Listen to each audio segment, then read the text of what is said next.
To create a progress bar in Notion, first open Notion and navigate to the page where you'd like to add a progress bar. Click on the new page, then add a header. For this tutorial, you can type progress or feel free to name it however you'd like. After typing your header, press the slash key on your keyboard to bring up the block options. Type DB and you'll see a list of options to choose from, including progress bars in different formats like pie chart, line chart, Gantt chart, etc.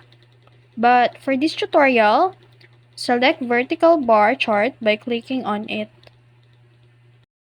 Now that the vertical bar chart is inserted, you're ready to input your data. Simply add the data points to represent your progress. And that's how you create a progress bar in Notion. If you found this video helpful, don't forget to like, share, and subscribe to our YouTube channel.